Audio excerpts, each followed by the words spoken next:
This was supposed to be a perfectly normal, sun-drenched afternoon for 10-year-old Logan. He was doing what kids do best, riding his bike around his familiar Colorado neighborhood, the rhythmic whir of the wheels a comforting sound. His mom, watching from the front porch, felt that simple, profound peace that parents feel when they see their child happy and safe.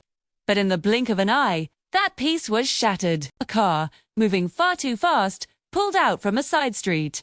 The sudden movement startled Logan. In that split second of childhood panic, he swerved hard. But instead of avoiding danger, he veered straight toward an unseen threat, a deep drainage ditch hidden by the side of the road. One moment he was on his bike, the next he was gone, swallowed by the murky, rushing water. The world went silent for a moment. Then his mom's scream tore through the quiet afternoon air. She sprinted from the porch, her heart pounding against her ribs, but all she could see was the churning water. The current was powerful, relentlessly pulling her son deeper into the narrow, dark tunnel that ran beneath the street. He had simply vanished. With hands that shook so violently she could barely dial, she called 911. Her voice, choked with terror, explained the impossible. Her son was trapped, being pulled into an underground pipe by the water.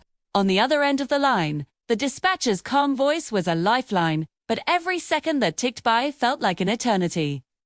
Minutes later, the wail of sirens grew closer. The LifeSafe rescue team arrived, their truck screeching to a halt. They immediately understood the gravity of the situation. This wasn't a standard call. This was a race against time, against a rising current, and against the suffocating darkness of the tunnel. The team leader, a veteran rescuer named Mike, assessed the scene in seconds. The water level was rising, swollen by recent rains. The tunnel was narrow, barely wide enough for a grown man to crawl through. And somewhere inside, a 10-year-old boy was fighting for his life. Every single second mattered. Without a moment's hesitation, two of the youngest and most agile rescuers, Dave and Chris, were being fitted with harnesses and ropes. They were the ones going in. Their faces were grim, focused. They knew the risks. The tunnel could flood, the current could become too strong, or it could collapse. But none of that mattered. A child was in there. As they prepared, they could hear it, a faint, echoing sound from deep within the pipe. 'Twas a small voice, thin and terrified, calling for help. It was Logan. He was still alive.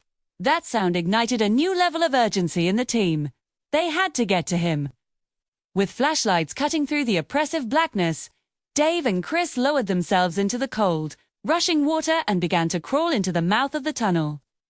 The water was chest-high and freezing, pushing against them with relentless force. The walls were slick with grime, and the air was thick with the smell of damp earth and decay.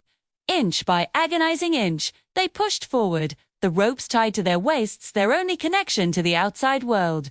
The sound of Logan's voice grew slightly louder, but also more desperate.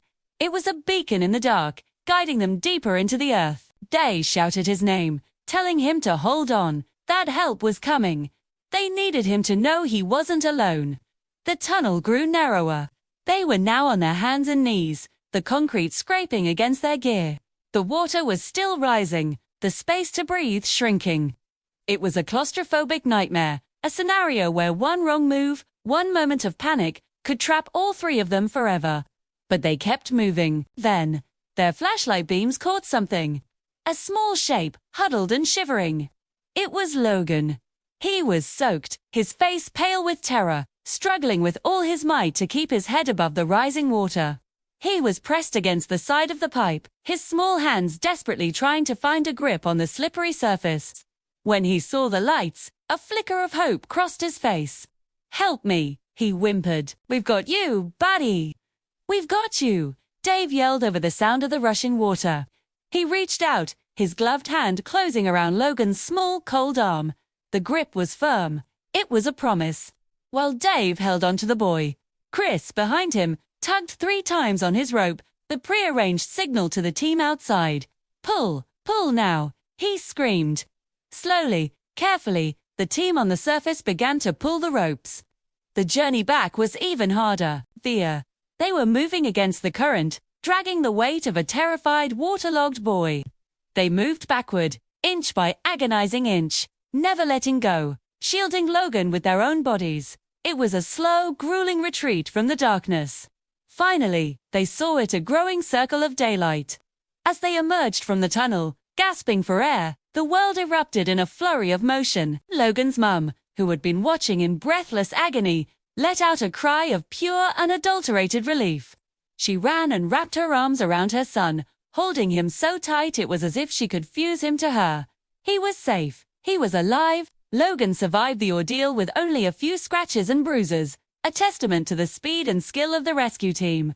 But the emotional impact of that day would last a lifetime. Later that evening, as news reporters interviewed the crew, one of the rescuers, Mike, said something simple, something that cut through all the noise and drama. He said, "Most rescues aren't really about bravery. They're about not giving up when someone else is counting on you." That simple philosophy is the heart of what these heroes do every day. It's about showing up, pushing through the fear, and holding on, because a life depends on it. Today, years later, Logan still rides his bike through his neighborhood. But now, he's a little more cautious. He always checks the road twice, a small habit born from a terrifying experience, and his gratitude has never faded. Every year, on the anniversary of his rescue, the LifeSafe team receives a thank you card. It's always from Logan. And inside, he writes the exact same sentence. A powerful reminder of that day, says, "You saved my life, that day will never forget you." It's a story of a day that went horribly wrong. But it's also a story of a community of heroes who refused to let it end in tragedy. It reminds us that in our darkest moments, the most powerful force in the world can be the hand of a stranger, reaching out to pull us into the light. Thank you so much for watching. If this story moved you, please consider liking the video and subscribing to our channel for more incredible stories of hope and resilience. Stay safe out there.